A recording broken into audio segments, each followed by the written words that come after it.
A benefit that is very important for many families in Brazil who don't have money. And look, Lula is cutting this benefit. He's cutting it from a lot of people. Right at the beginning of his government, he cut this benefit for people who are victims of microcephaly due to Zika. This caused a big commotion. So many people were counting on this benefit, right? Those who have children with disabilities, with problems, it's a really complicated situation, right? A very high cost, much higher than this benefit that is paid by the government. But the benefit, for better or worse, allows the person to get by and raise the child, right? And now Lula is making it tougher. It's not just that. He's also increasing the waiting list for the INSS, right? People who want to retire, they are now there. And Lula is deliberately delaying the waiting list.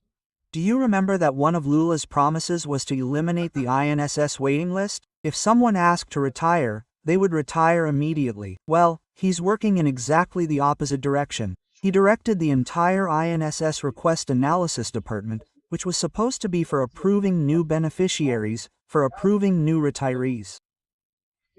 He redirected these people to review frauds, to remove people, to cancel the retirement of people who were allegedly defrauding the INSS, right?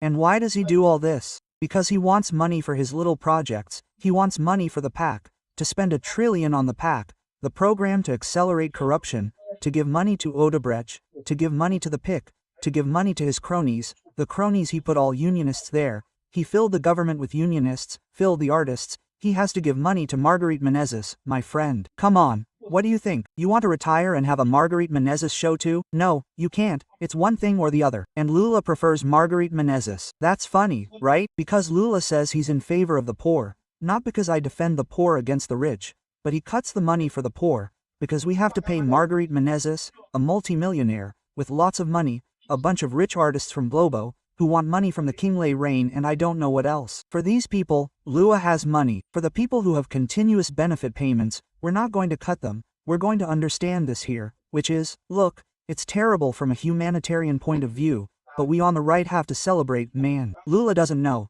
He doesn't realize the size of the hole he's digging with this. That's why even the poorest people don't want Lula anymore. Lula keeps making things up. No, because he asks for half and I'll give the guy a little money. So go there. Give a nest egg to the student who is in high school there and take money from the mother who has a disabled son, who depends on the government to live.